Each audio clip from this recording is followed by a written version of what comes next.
I'm Tan Tai Yong, President of Yale NUS, and it is my pleasure to welcome you to tonight's discussion of China's rise and the global order.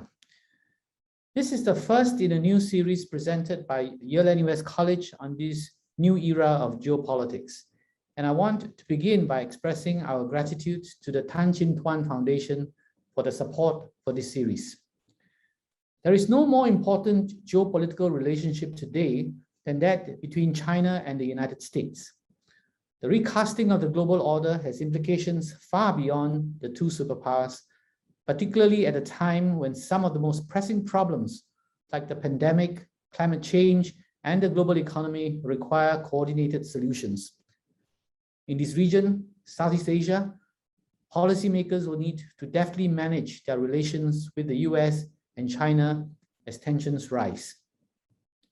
At Yale NUS, we try to bring together perspectives and deepen understanding between East and West. Tonight's panel is a fine example of that, and we are fortunate to draw on renowned global experts from Singapore, our own faculty, and those of our founding institutions, Yale and NUS. Before I turn the session over to tonight's moderator, I have just a few reminders for our audience. First, we ask that you do not record the session this evening. Second, we very much welcome your questions, and there will be time for those. If you are watching on Zoom, enter any questions into the Q&A function at the bottom of the screen. And for those of you watching on Facebook, please use the comments section. The panelists will answer as many as they can. Now, I'm very pleased to introduce our very distinguished moderator and colleague, Mr. Bert Hoffman, the director of the East Asian Institute at NUS and professor of practice at the Lee Kuan Yew School of Public Policy. Bert's experience in Asia and China runs deep. Prior to joining NUS, he spent 5 years as the World Bank's country director for China and was its chief economist for Asia and the Pacific before that. I will now leave the session in his capable hands. Over to you, Bert. Well, thanks, President Tan, and thank you all for joining. We got a very big number in the audience, and we got a fantastic panel to discuss what is probably the most challenging topic of today, and that is China's rise in the global order. I'll start with introducing the experts, and then I'll say a few words about the topic of the panel. First, Professor Chan Hang Chi is currently Singapore's ambassador at large. She is also a professor at the Lee Kuan Yew Center for Innovative Cities at the Singapore University of Technology and Design, and the chairperson of the Board of Trustees of the IC's Yusof Ishak Institute, and much more. Most important for this discussion, she was also Singapore's longest serving ambassador to the United States from 1996 to 2012. So she probably knows the United States best of all of us. Second, Professor Kishore Mahbubani. He's a distinguished fellow at the Asia Research Institute, National University of Singapore. He was the founding dean of the Lee Kuan Yew School of Public Policy and is one of Asia's leading thinkers on international relationships. Third, Professor Huang Chin Hao, assistant professor of social sciences and politics, head of studies in global affairs at the Yale NUS College. And his research focuses on China's foreign relationships, the international relations of East Asia, and international security. And last but definitely not least, Professor Odd Arne Westad is the Elihu, sorry, I'm not pronouncing that right, the Elihu Professor of History at Yale University. He is a scholar of modern and international global history with a specialization in the history of Eastern Asia since the 18th century. He is a fellow at the British Academy and a visiting professor at Peking University and a research associate at the Harvard Fairbanks Center. Before we turn to the panel, let me offer just a few reflections on the topic at hand. First of all, this panel could not be more timely, and this week's Economist magazine puts it very starkly. And they say, just occasionally, you can see the tectonic plates of geopolitics shifting in front of your eyes. Now, the Economist sees the creation of the new alliance between the US, Britain, and Australia, the awkwardly called AUKUS, at par with, no less, the 1956 Suez Crisis, the 1972 visit of Richard Nixon to Beijing, and the fall of the Berlin Wall.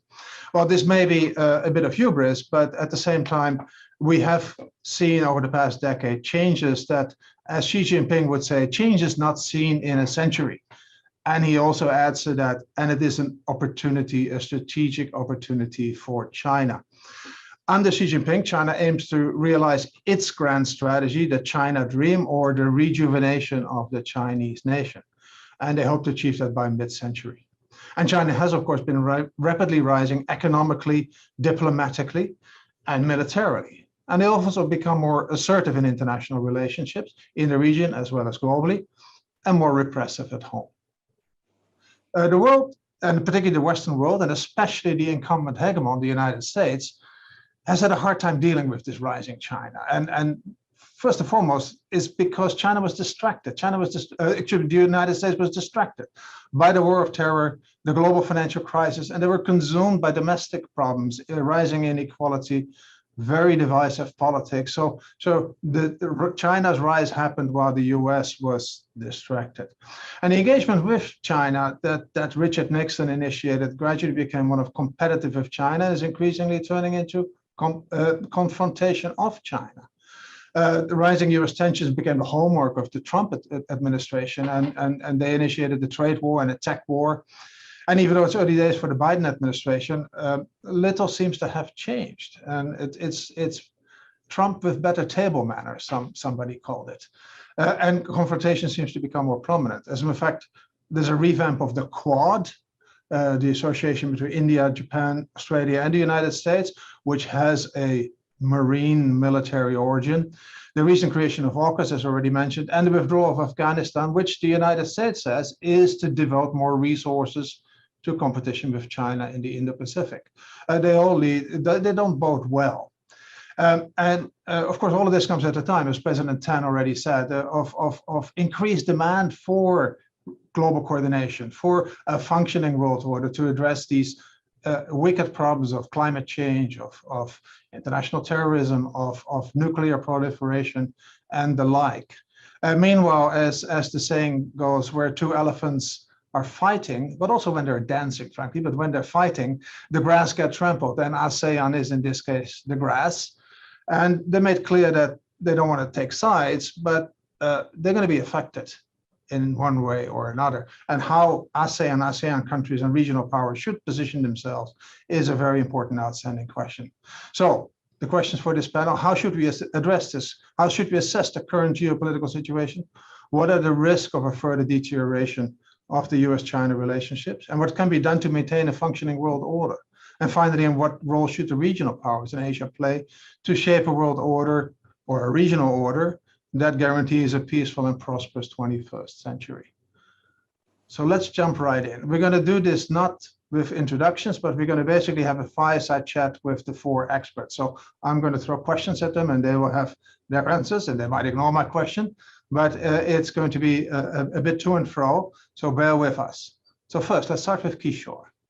You've been focused on China's rise for decades, and you've been writing extensively about it. Your latest book, provocatively as usual, asks, has China won?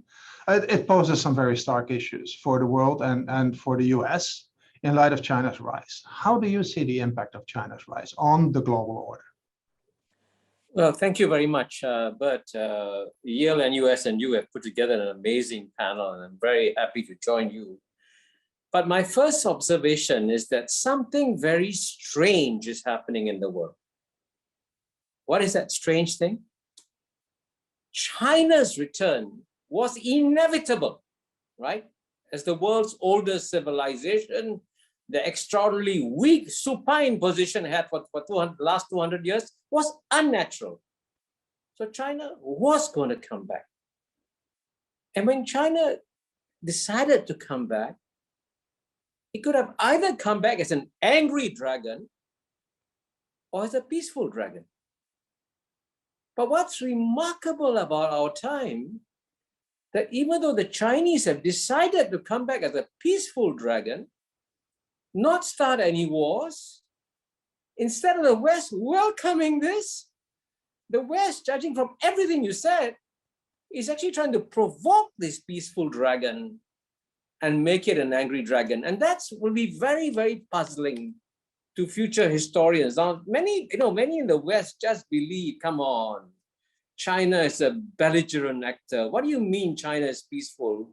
Well, this is where actually Graham Allison was very helpful to us. As you know, he also wrote a book on US-China relations called Destined for War.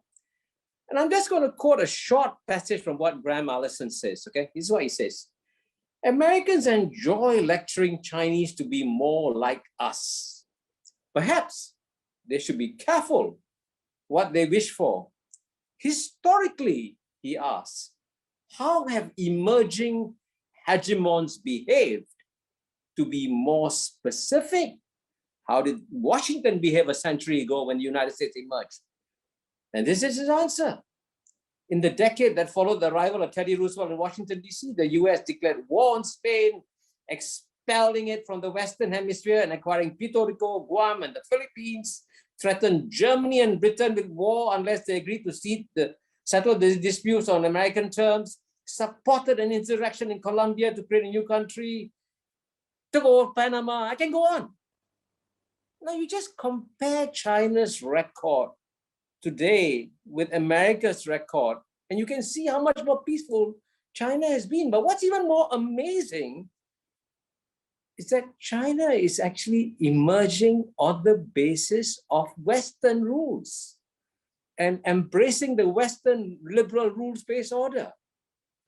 Frankly, again, future historians will be very puzzled. Yeah, is China embracing the Western liberal rules-based order, accepting its rules, and therefore the West should welcome it? Instead, the West is slapping China. So this is all, frankly, very bizarre.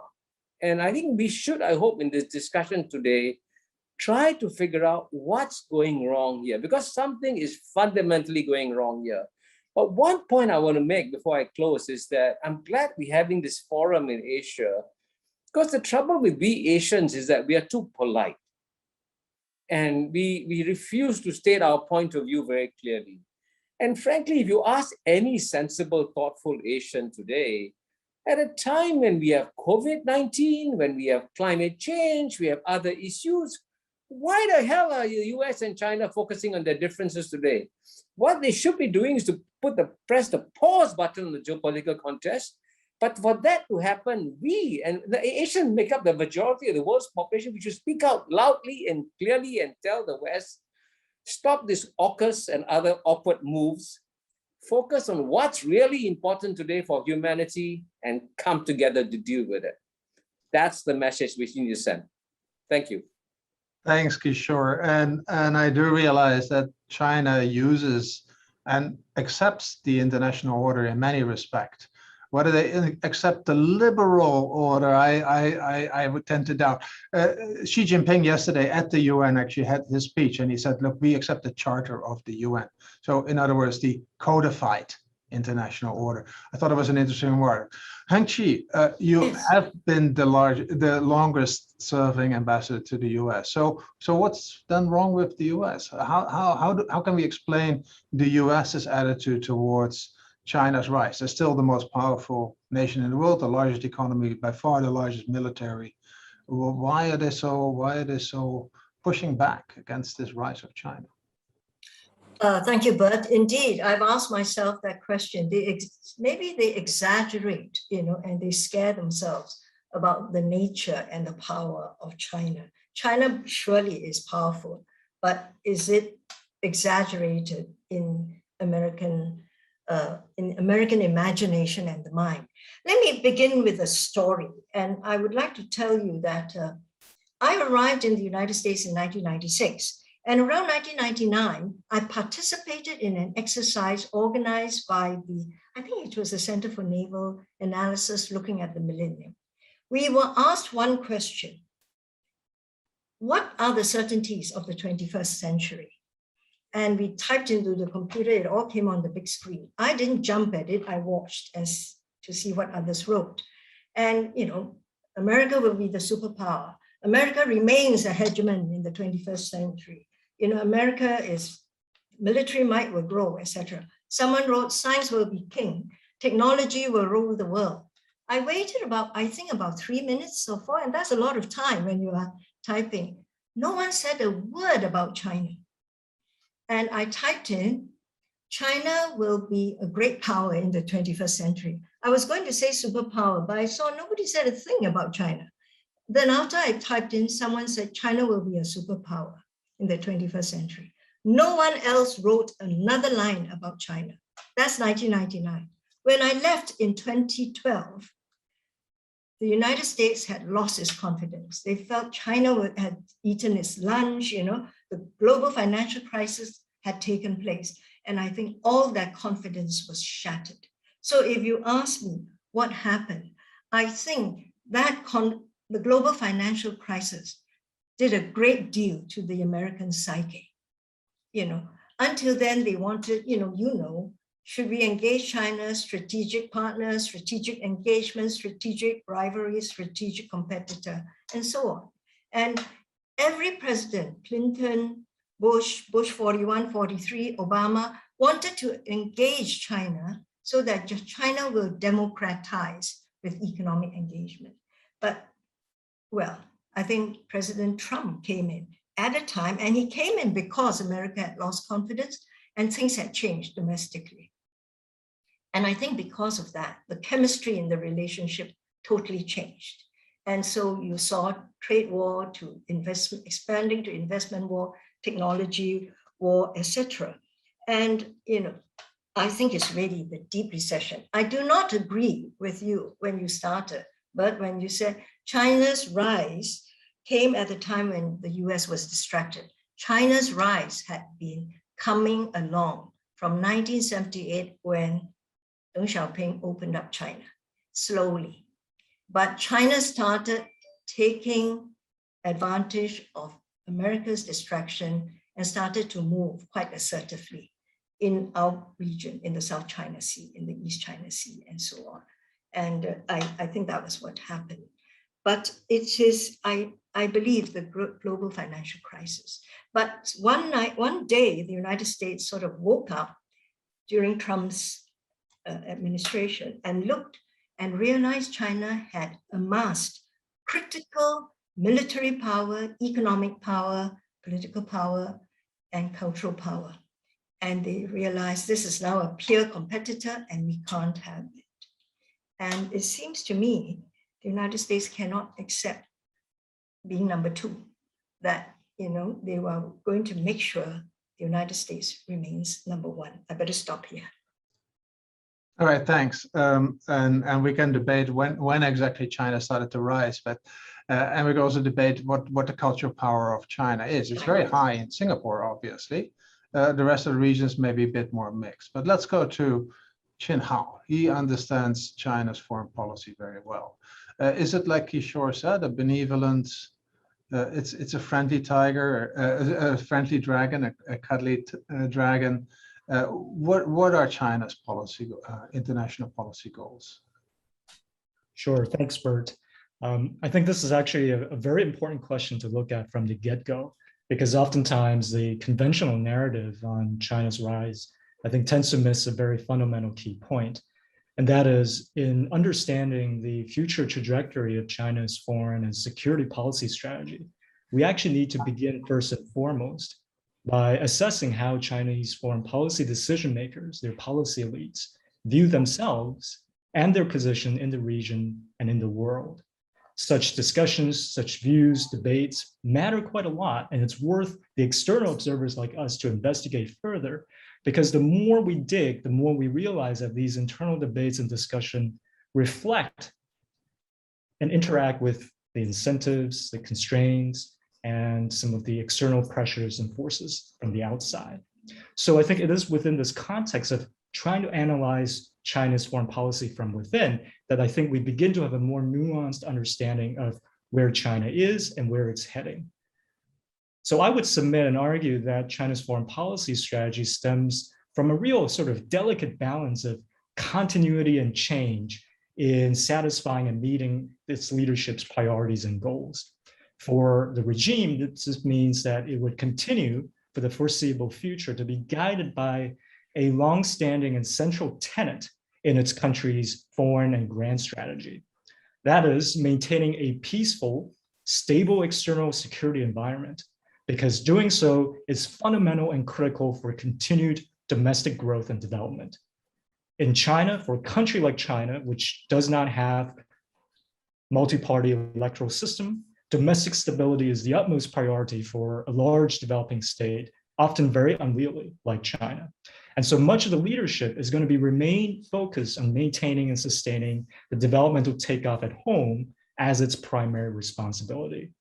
As such, I would argue that this long and stable stretch of relative peace and stability that we've seen in the international system is part and parcel, it's front and center for China to carry out much of the really needed domestic reform and ensure that a more balanced growth to help narrow the widening urban-rural divide and developmental gap in China.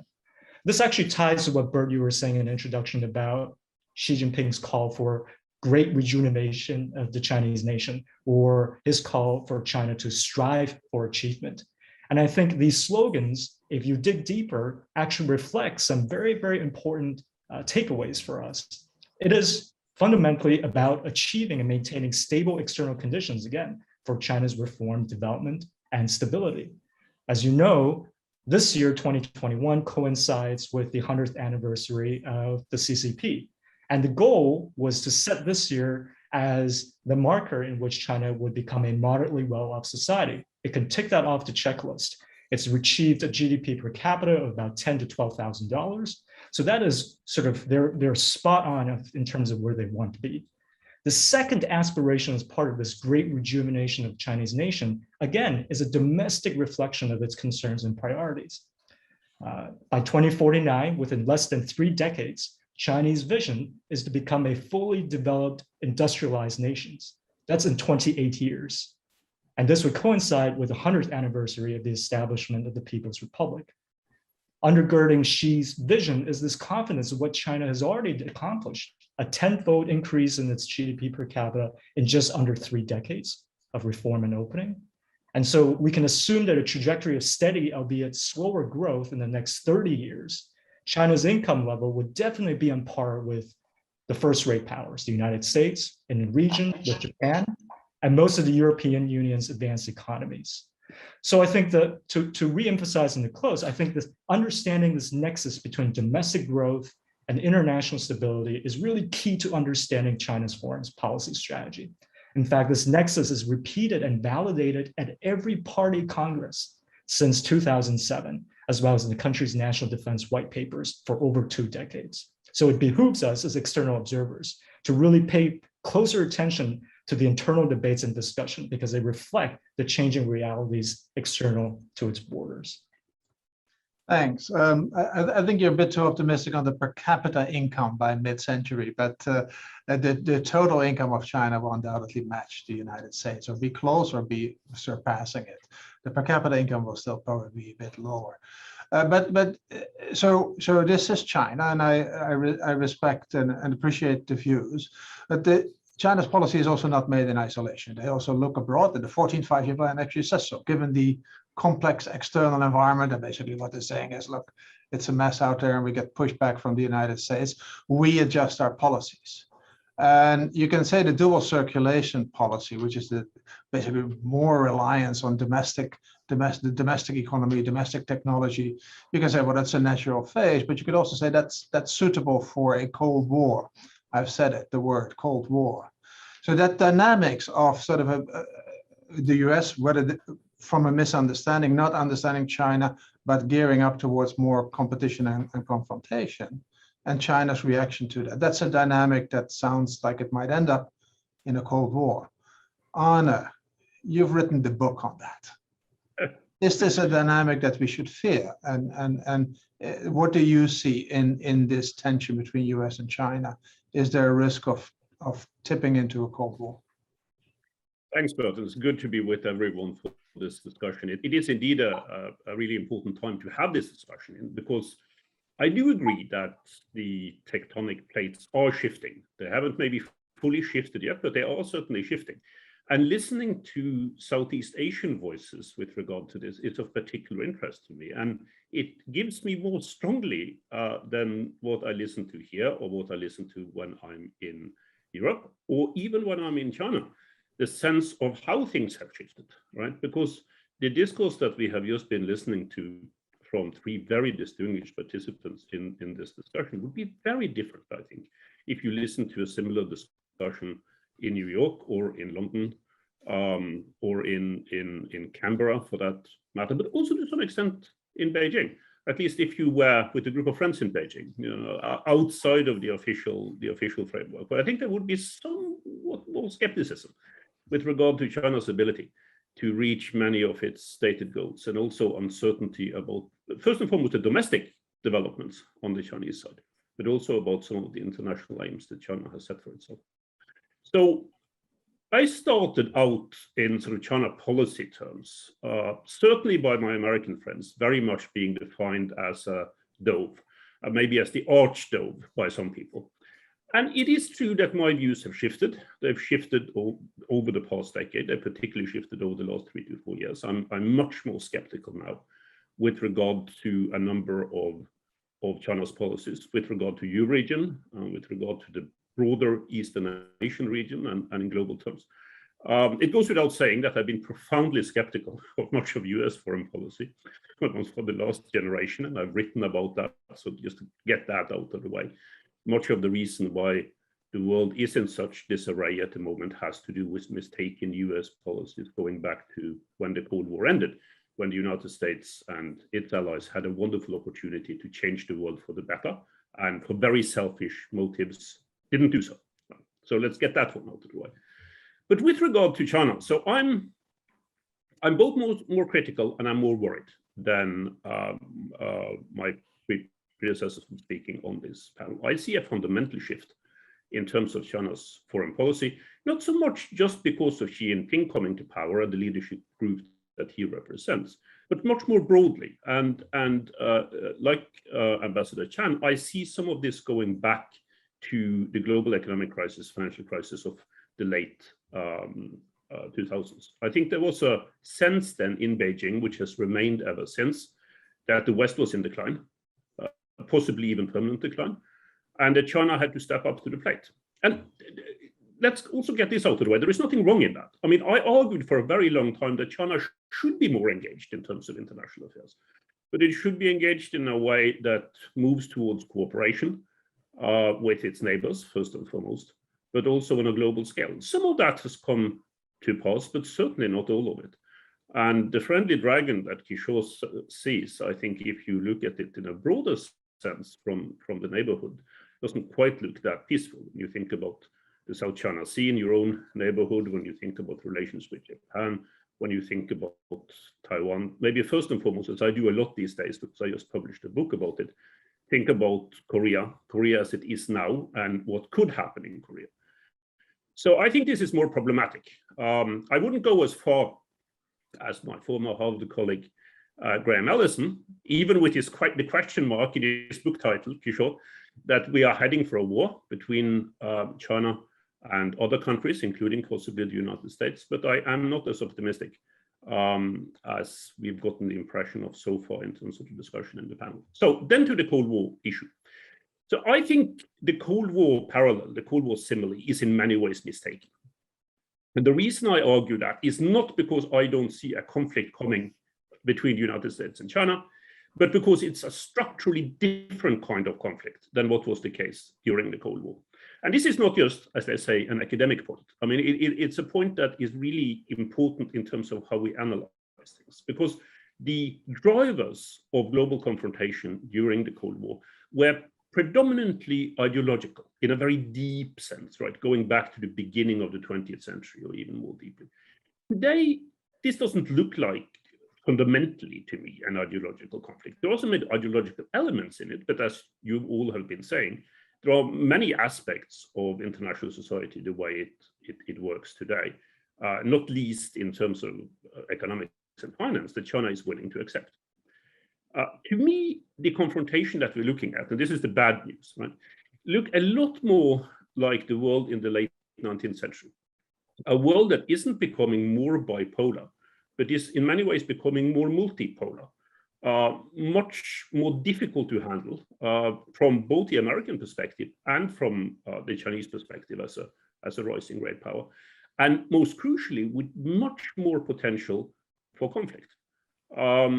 Now, very often, and again, Graham Allison and others have done this, drawn the parallel between Germany as a rising power in the late 19th century and China today. And again, there are enormous differences. Always beware of historians who bring facile analogies and parallels. But there are also some similarities, and more, I would argue, than what there is with the Cold War setting, right? Because Germany, as it rose in the late 19th century, was not inherently aggressive. It had gone through its own civil war, as it were. It had set up, it has reunified its own country.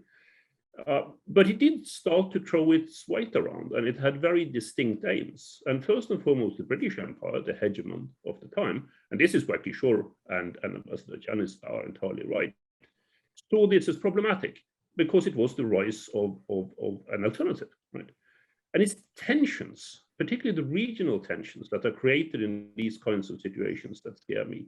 And I think we would be entirely wrong, especially from a Southeast Asian perspective, to focus away from those, and also focusing away from the authoritarian and repressive character of the Chinese regime itself, and just look at the positives of China's rise. I mean, there are some real positives. It could have gone a lot worse, there's no doubt about that.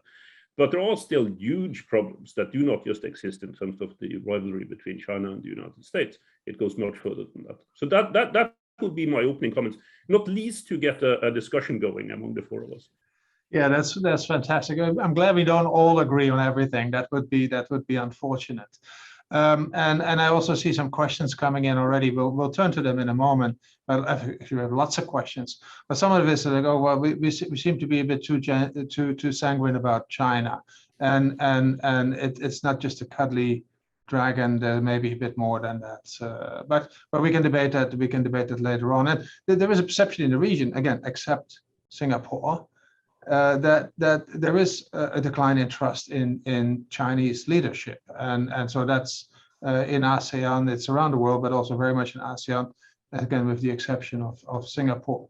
But Arne, let's stick with you, and thanks for telling us that Allison is not necessarily right. This is not Athens and Sparta, so we don't have to go to war. But how can that's almost like a de minimis bid for a world order? How can we be more positive? How can we get back to a functioning world order in this multipolar world? What are your lessons from history there? So I think there are two things, and this I think it's quite easy to agree on. In fact, there are two directions that we need to take. The most acute one, the most important one, I think, at the moment, is some form of trust building. Some people would even say detente between the United States and China. I mean, to get the whole international system back on track, that's what's needed now. And I'm really horrified, and on this I agree with all of the three other speakers, that not more is being done to do that. I mean, you don't have to be friends. You don't have to be able to work closely together to avoid the kind of confrontation that we seem to be heading for now. There will be rivalry. There will be conflict of various sorts. But at the moment, the US-China relationship is unraveling so fast that it really leaves me worried. Because one of the things that we have to learn from history is that stuff happens, right? And if there were to be an acute security crisis, think Korea, think Taiwan, maybe those two first and foremost, in the Eastern Asian region. Now, that could lead to a real confrontation. Right? So we have to avoid that.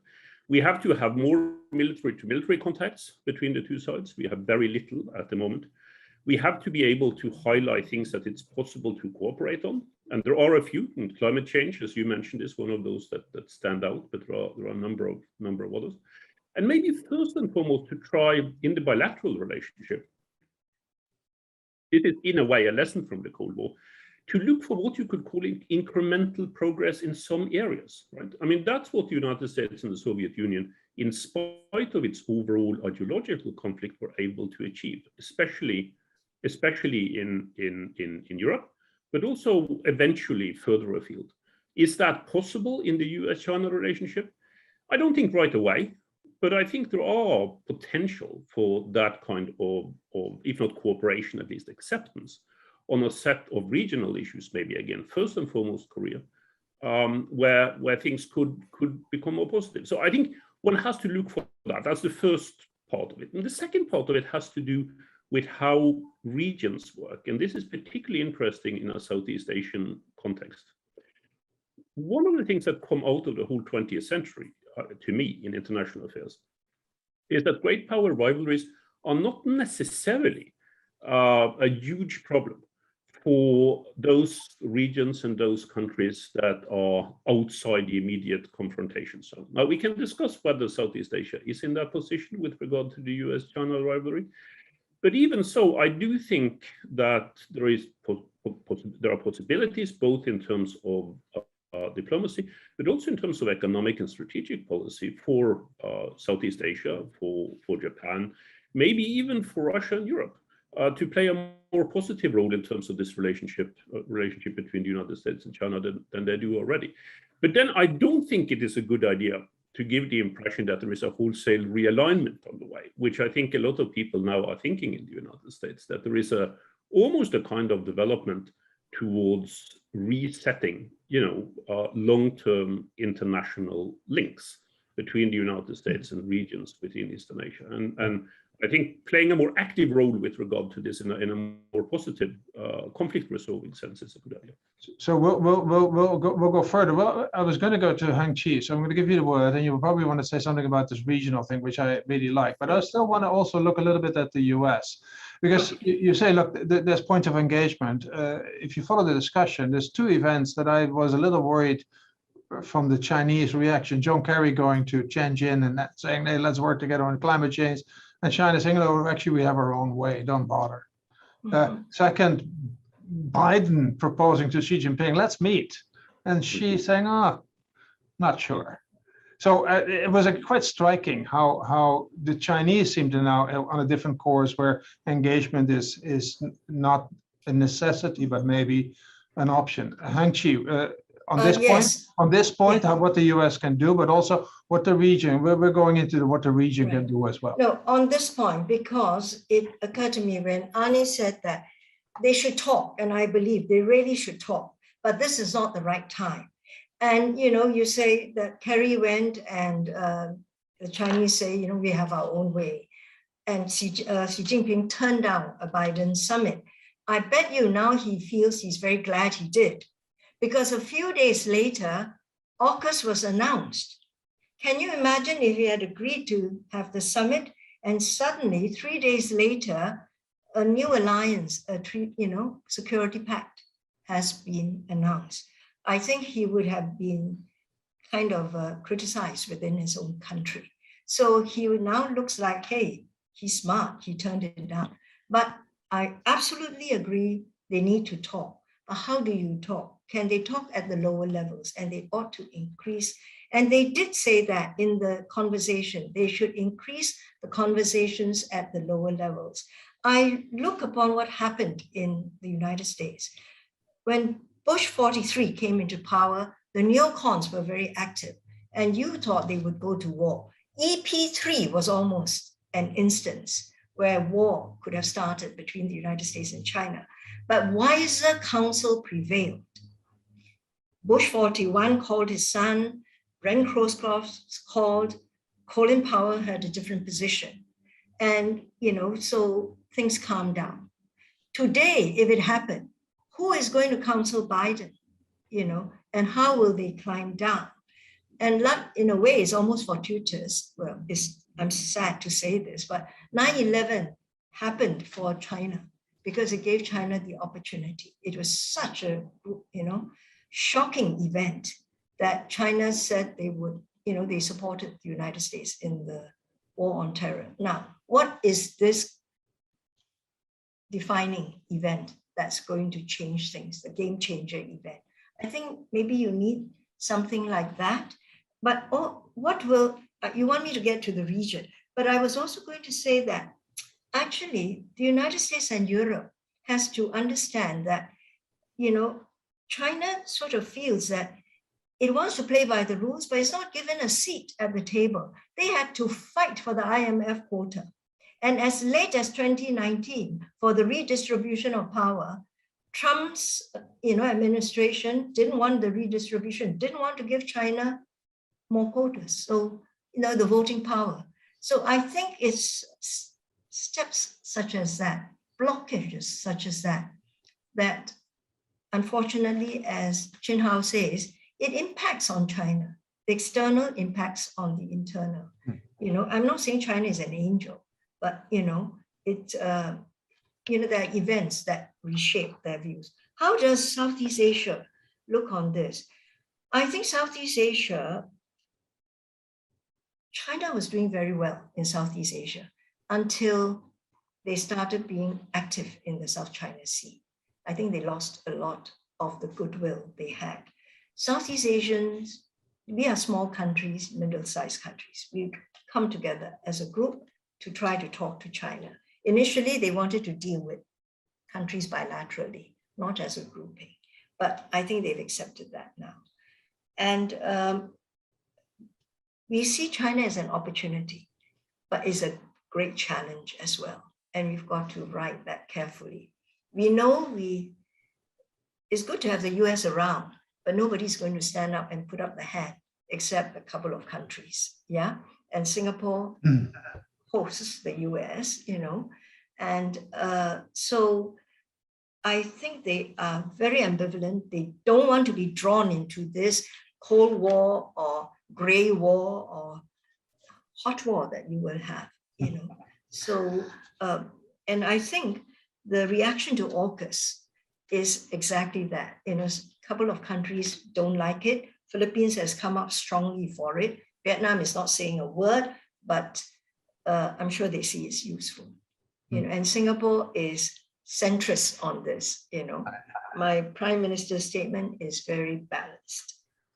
As a fantastic balanced position. I'm not sure whether they can keep it, and because I think they haven't been pushed. I think you are right. Let me push Kishore and Tuka. There's a lot of questions coming in saying, well, you're too sanguine about China, and so it's from Luca Lim and Jim Castle. They say, well, China seems to have quite determined and assertive actions in the South China Sea, but also vis-a-vis Taiwan. They're very, they're fighting border wars with India. They want to annex some islands or rocks from Japan. So that doesn't seem so benign at all, and especially the Taiwan issue, because that is a big issue for China. Will they be so benign? Will they stay so benign? And that's, of course, where the US also thinks in terms of end games. Well, we have this Taiwan issue. What is the end game? So can you react to that? But second, if China is so benign, should the region just hand over the security services to China as well? I mean, they have given the economic initiative to China. Should they just say thank the United States and say this was a wonderful ride? And now China can, for the rest, take care of the security service in the region. You're on mute, Kishore. You're on mute.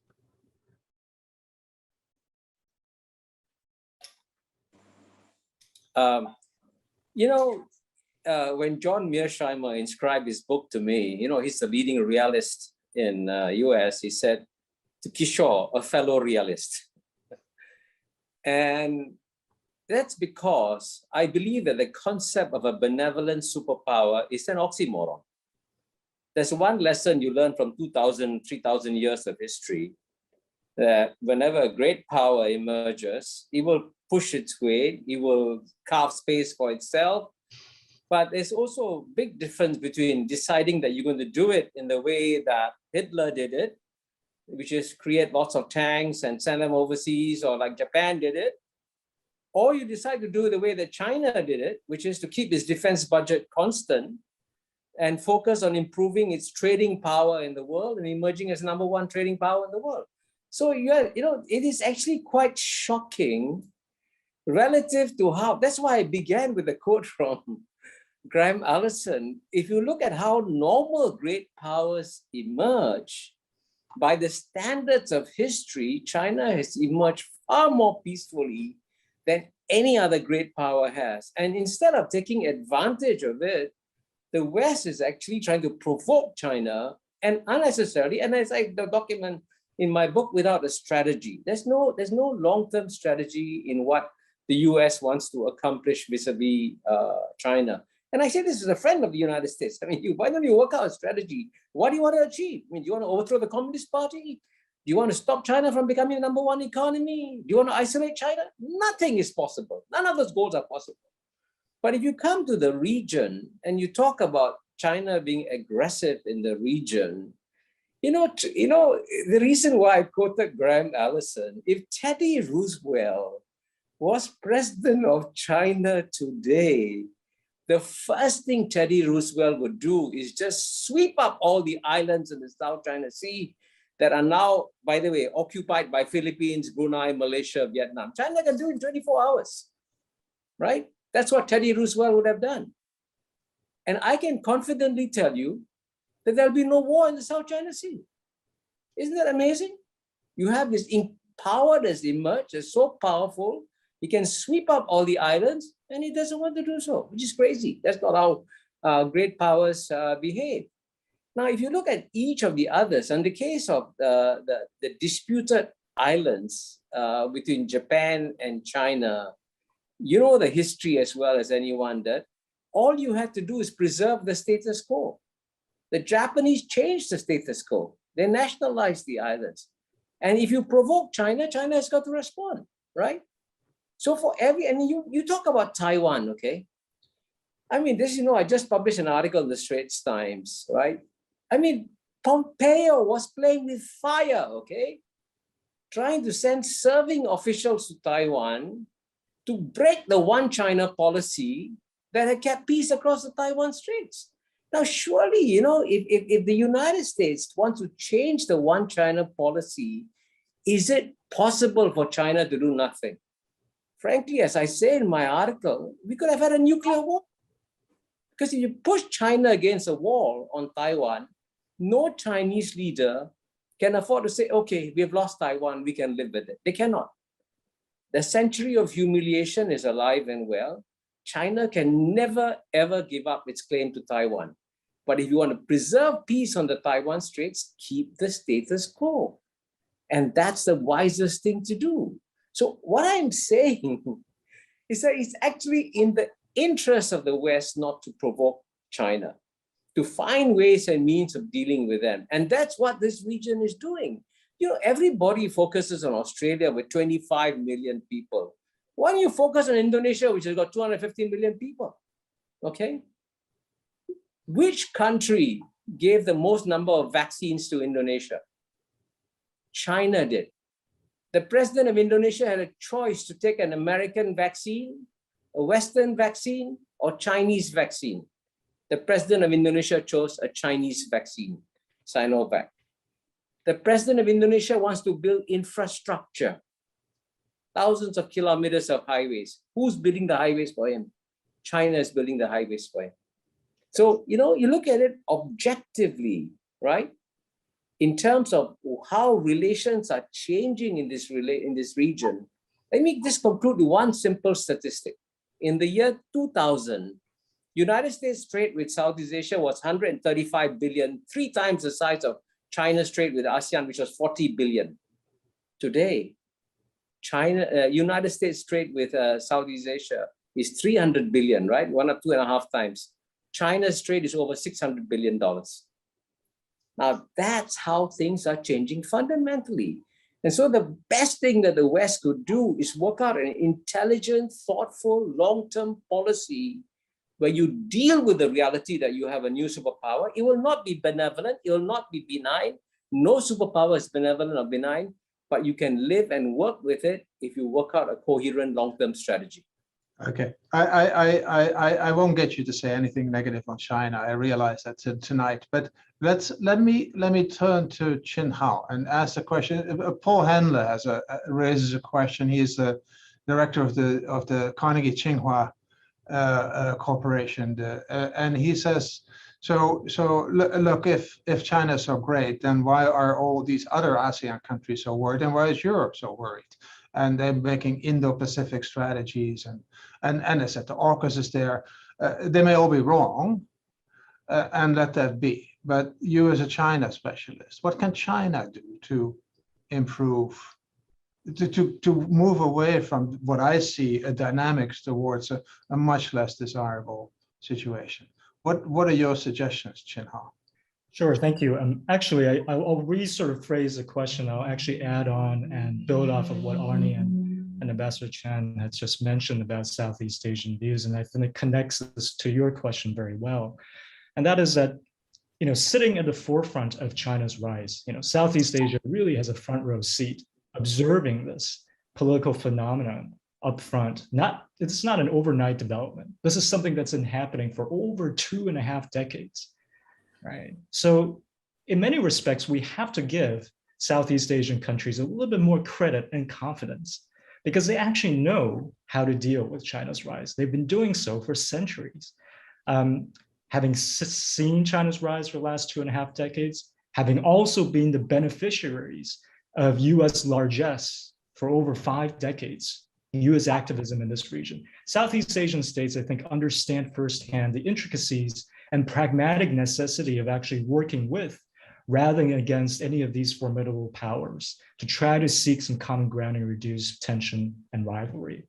So I think it's actually imperative to pay closer attention to the concerns and priorities of the region from the inside out. This will only grow as the strategic center of gravity in the Indo-Pacific shifts, rightly so, I think, towards Southeast Asia in the years ahead. I would just sort of paraphrase what Secretary of State Antony Blinken said when he first assumed his post. But he said that the Biden's administration approach in foreign policy is to work in tandem and much closer proximity with regional partners and allies. And I think that's one step in the right direction. He said that the more China hears, not just US or Western opprobrium, but a chorus of concerns from around the world, I think the better chance it will get some changes. China is not aloof to these criticisms and concerns from its neighborhood, right? If what it desires at the end of the day is to be a respectable, first-rate, legitimate power, it cannot do so by exerting material capabilities, exerting its military force at every turn. It knows that. If you want to take a page from how America developed into a first-rate power, it's not through the sheer use of force at every corner. It's about leading by example, setting up institutions, right? And so I think, if we expect China as it grows and rises to also be more keen to understanding what the concerns and priorities of the regional partners are, this collective pushback, I think, has an important effect on getting the Chinese leadership to reassess how external perceptions of its rise is unnerving many people. All the goodwill that has been built in the 90s and the early 2000s, all that would all gone to waste. So I think there is still hope in the sense that the more united and collective a position from the region, the more likely it is that you will see some small incremental but measurable changes in Chinese foreign policy behavior. It's not just a finger wagging from the West or the United States, but it's a sort of unified collective approach on what the international rules are, how do we respect the international norms, how they actually coincide and support regional security and regional development. That's what's going to get and perk the Chinese ears to listen. All right, but you still didn't say what China can improve. You still didn't talk about China, what China can do. Lots of other people can do something, but let's go to Arne. Arne has a reaction on this. Just a very brief comment on this, because I think it's really important for a Southeast Asian audience. So from a Southeast Asian perspective, again, going back to lessons from history, I mean, it's pretty clear to me that living next to a rising dragon, whatever way you view that dragon in terms of its both intentions and capabilities, is going to be very, very difficult. I mean, it's going to be very challenging. There are opportunities, as we talked about earlier on, but there are also very great dangers.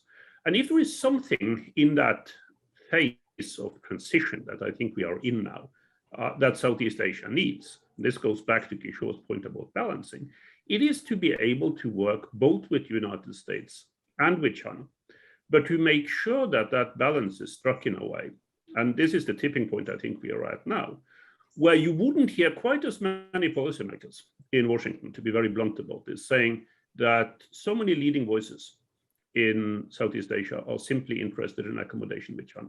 They are not interested in working with the United States on those key issues that Jin Hao just mentioned, at least not for now. And that isn't real balancing. No, I'm not saying that that is necessarily true, and it's certainly not the way I know that it's seen from within the region, but it is an increasing perception in the United States, and that needs to be taken seriously, I think, in Southeast Asia, including in Singapore.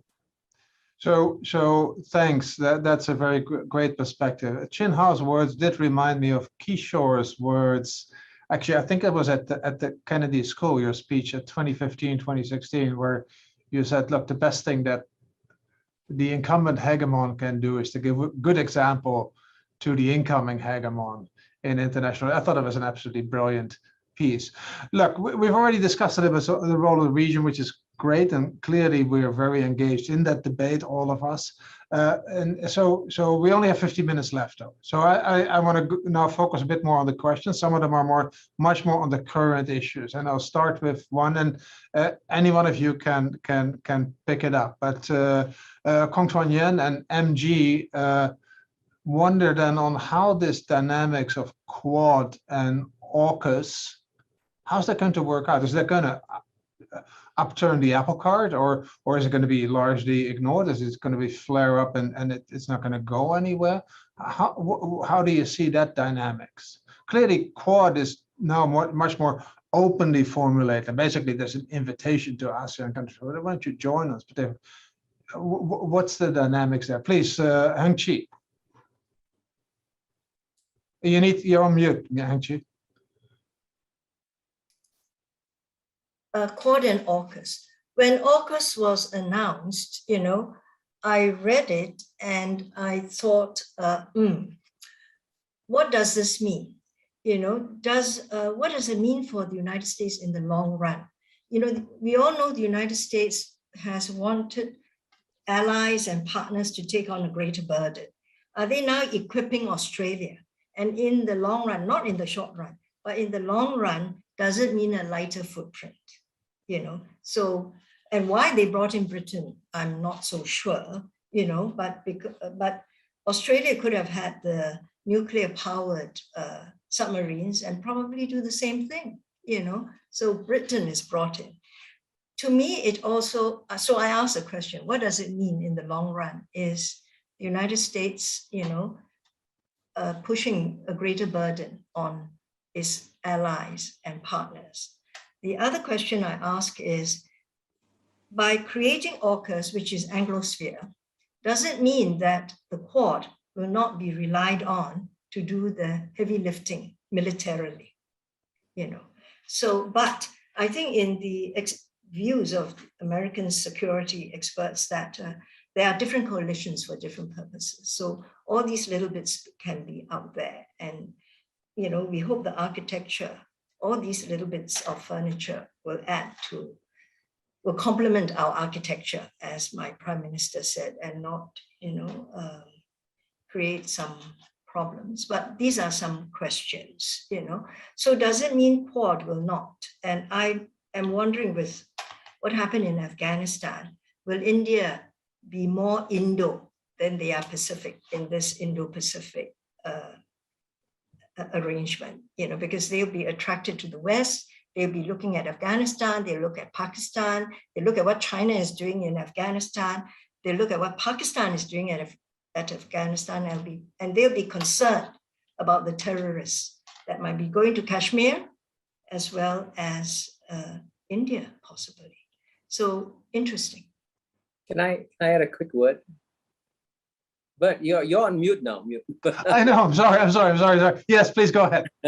No. I agree with the questions that Heng Chi has posed, and I want to sort of, in a sense, also make sure that there's no misunderstanding. Ani, the message from the Southeast Asian states is that they actually want the United States to play a big role in Southeast Asia. They don't want United States to leave, and I think that's the message that is very, very clear. And it's said publicly and privately. So, but what they want to see is a situation where Southeast Asia doesn't have to choose between China and the United States. They want to work with the United States. They want to work with China. That's the bottom line in the region, and that's where Quad and in even AUKUS are actually very awkward because, you know, at the end of the day, if you look at the numbers in people involved, I mean, Southeast Asia is still at the end of the day 650 million people, a very, very significant actor, and where it goes is very important. And if no Southeast Asian state want to participate in Quad, and no Southeast Asian state want to participate in AUKUS, that sends a very powerful signal that that's not the architecture that this region wants. And actually what this region wants is a more inclusive architecture. And frankly, the Southeast Asians, give you a concrete example, want to see India play a bigger role in Southeast Asia. And, you know, we delayed the RCEP negotiations for 3 years, you know, just to bring India in. Really, we wanted India in. And the idea of therefore, the ideal outcome in this region is an inclusive architecture and not one that divides it up, you know, whether it's Quad or AUKUS and so on and so forth. And we want more of the US, we want more of India, but we want them to come in a way that's inclusive and doesn't say, hey, you know, us or them kind of thing. And I think that's possible in this region. A very good point. Inclusive, not divisive, and it is indeed a great miss that India did not join, because it would have made all the difference. And frankly, it would have made also ASEAN's reliance on China, which is productive, and it is mutual. It's not a bad thing, but it's much better if you also have a great alternative in India. Arne wants to add to this discussion, please. Just quickly on this. So I'm also deeply skeptical, particularly with regard to so-called AUKUS, particularly because of its historical heritage. Right? This is an Anglosphere alliance and would never be read well in Asia for those very reasons. But there's also the historian in me of saying that there is a reason why this has happened, and this is the one that is most closely connected to Southeast Asia, going back to what Ambassador Chan and Kishore was saying. I do think that part of the reason why this has happened in the form that it has is uncertainty in the United States about other allies and friends within the region, which is much greater now than what was the case before. Now, I deplore that. And I also think, like Kishore, that it's incorrect. I do believe profoundly that for most of Southeast Asia, their immediate interests are seen in the kind of balancing that we have seen so far. But the impression in Washington, even under a democratic administration like the one we have now, is that there is less dependability, let us put it that way, in some of the more traditional friendships and structures that the United States developed during the Cold War with regard to East Asia, and that more is needed. And that's why this happened, which is not the same thing as condoning it or defending it, but I do think it is a pretty strong signal of how what is probably the most collaborative administration that you could imagine in Washington, at least for a generation, in my view, how it sees what is going on in the region, including in Southeast Asia. It's hedging from a superpower perspective. Yeah. All right, so I mean, we have a lot of voices, still a lot of questions. I'm sorry that we're not going to be able to answer all of them, but we got a few questions from Europe, and we haven't heard much of Europe yet. And Europe is really reaching out to ASEAN and sort of seeing they have defined their own Indo-Pacific strategy now. The Netherlands, my country, has also defined the Indo-Pacific guidelines, just like Germany. Does that matter at all for the region? I see Ed Cronenberg, he's the former Dutch ambassador to China, is online, and he's asking a different question, but I'm sure he's interested in this.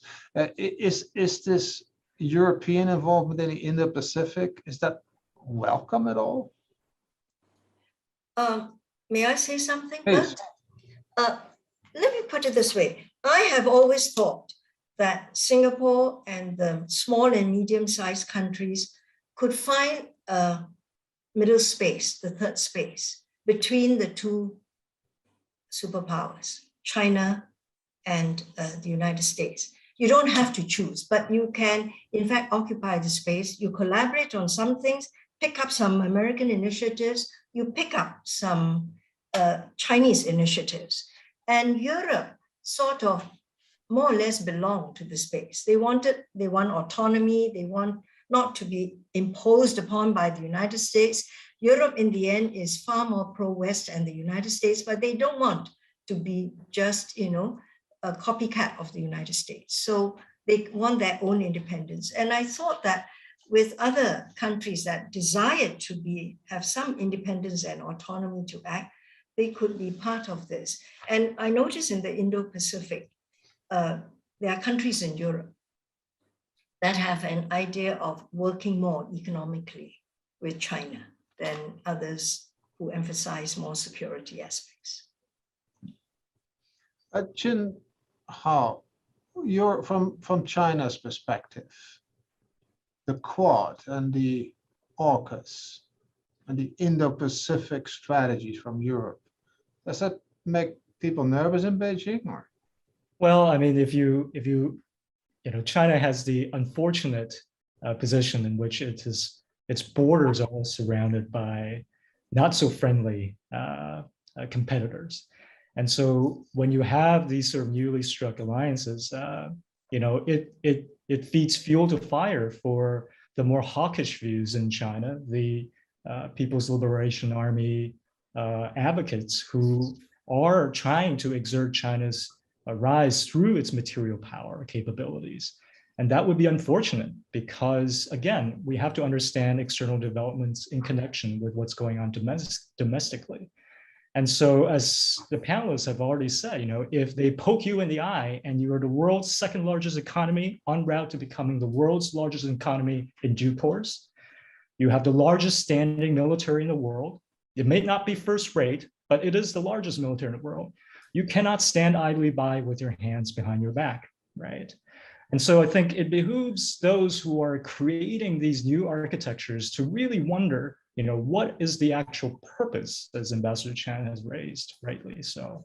The region in Southeast Asia has already indicated very clearly in their 2019 ASEAN Security Outlook that they insist on wanting an inclusive regional security architecture, as Kishore pointed out. An alliance that, sort of deviates from that inclusivity, that brings people in rather than carving spheres of influence in the region is, going to elicit the kind of reaction that's going to see greater assertiveness and pushback, unfortunately. And that's just a tit and for tat, kind of reaction in realpolitik and international relations. All right, good. Can I add one thing? Just one. Quickly, because I want to give you all the concluding statement. Go ahead, Kishore. Just one line. An ideal partnership is the one between the world's most successful regional organization, which is the European Union, and the second most successful regional organization in the world, which is ASEAN. And what's that one line? When the Europeans deal with Southeast Asians, they have to learn to deal with messiness, chaos, anarchy, diversity. That's something Europeans got to learn to deal with if they want to deal with Southeast Asia. I think they're still struggling a little bit, but themselves internally. But there hasn't been a war for a long time. All right, you have each 1 minute to say a final word, and then I'll wrap up. But literally 1 minute because we're almost at time. Let me start again with Heng Chi. Well, I do not believe the United States nor China want to go to war, basically. And they certainly don't want to go to war over some rocks in the South China Sea. I don't even think they want to go to war on Taiwan. So what will they go to war on? But I think what is sad for me is that domestic politics is driving much of the foreign policy in the United States. And to some extent, I think it's happening in China if President Xi doesn't control it. So I better stop here. Yeah, so thank you. Thank you. Kishore, 1 minute, very 1 minute. Yeah, let me close with the paradox. That's absolutely certain that the US-China contest will gain momentum over the next decade. The 2,000 years of geopolitics history is going to drive that. But at the same time, I want to emphasize that geopolitical contest, while it appears inevitable, is also avoidable. And what we in Asia need to do is speak much louder and say, please stop this. Let's focus on what's really important for us to do in the world today. Chin Hao, your final thought, 1 minute. And you need to unmute. Sure. I'll just say that looking ahead, any power that seeks to continue or to take on the mantle of regional or global leadership, whether that be the United States, China, or both in some shared role or condominium, would need to really urgently recognize the centrality of this part of the world, Southeast Asia and East Asia, because the strategic center of gravity in the Indo-Pacific region is here. Arne, final thoughts. I agree with everyone else here and what they've said in their concluding remarks. I think focus on Southeast Asia now is really important, not just within the region, but globally. I think your region, Southeast Asia, is going to be not just the most dynamic, but probably also the most important region outside that of the superpowers itself in terms of growth over the next generation. And that will place it in the hot seat. And it means that a lot of choices that are being made now will have real significant consequence for the future.